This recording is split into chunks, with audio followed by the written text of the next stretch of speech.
Hello, everyone. Thanks so much for joining us during these challenging times. And thank you to the International PPI Network for hosting the webinar and providing me the opportunity to share my very personal perspective as a patient and caregiver. Next slide, please.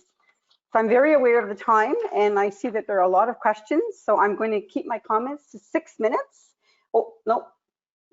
Thank you, and make sure that we leave time for questions. And just a note about terminology, I went through my whole presentation and changed the word engagement to involvement because I'm using the Cochrane UK term for involvement, meaning co-designing, co-creating, true partnerships in research.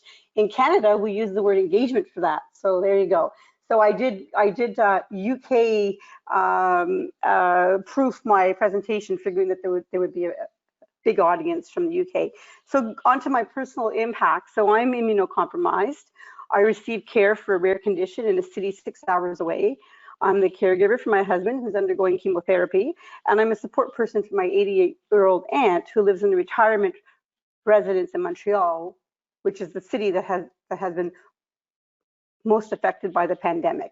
So I do have some lived experience. Well, fortunately, my husband's tested negative 3 times for COVID, but has been hospitalized on the COVID ward. So all of these no visitor policies have also affected me. So from a personal perspective, the best way that I can deal with the reality of the present situation and the uncertainty in the days ahead is really to be involved in research. So for example, I've been adhering to a strict physical distancing measures for the past 3 months. And I really want patients, caregivers, and consumers to be part of the research that will be used to shape these public policies and so many other policies that have a very big impact on our lives. Next slide, please. So as an advocate for the, so what does it mean for patient and public involvement in research? So as an advocate for the promotion of evidence-based medicines to patients, caregivers, and the general public, this is a high point for evidence-based medicine. But never has it become more commonplace, such a commonplace term, and one that reassures people that we are on the right track.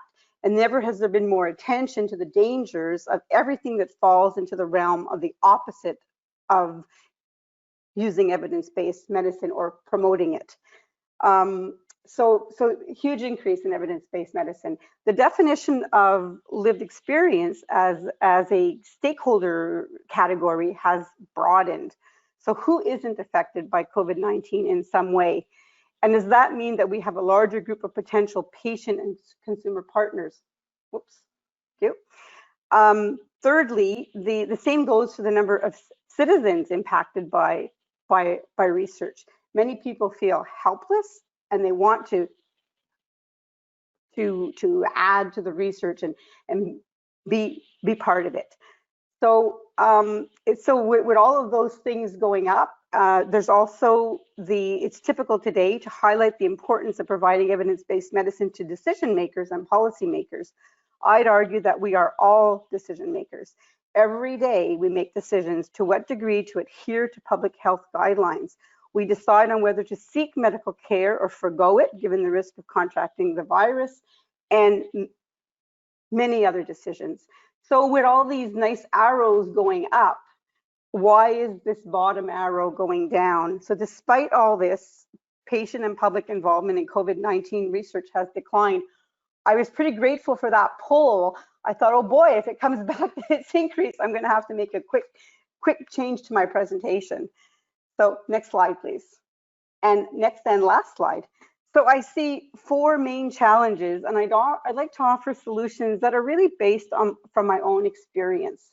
So first of all, there are incredible demands on researchers.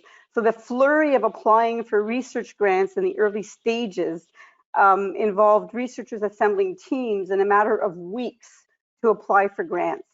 I was contacted by 3 researchers because I had partnered with them before. I did not require training to meet the funding institution's grant application and requirements, and I was able to do so within days. This speaks to the importance of our relationships. One thing that more experienced patient partners can do is offer to mentor a less experienced patient partner. This will take some of the pressure off researchers so that they can meet their deadlines. So well-established networks and relationships are key.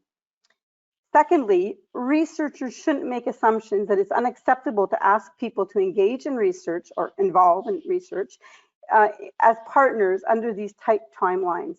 So I was part of a 40-author team who just published a WHO systematic review on physical distancing and masks.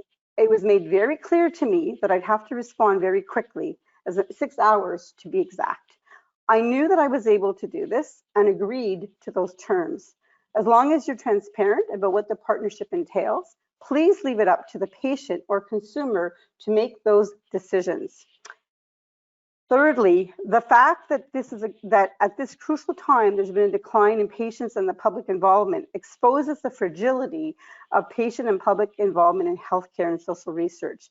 In many countries, we thought that we were embedded in the research system, but now we are reconsidering this. Perhaps we're still at the by invitation only stage and our invitations were lost in the mail. And finally, COVID-19 research will carry on for years. So there is a need to push the reset button and return to truly valuing patients and public involvement in research and ensure that we are there to select the outcomes, co-create and co-design research that is relevant to us. And I'll stop there. Thank you very much.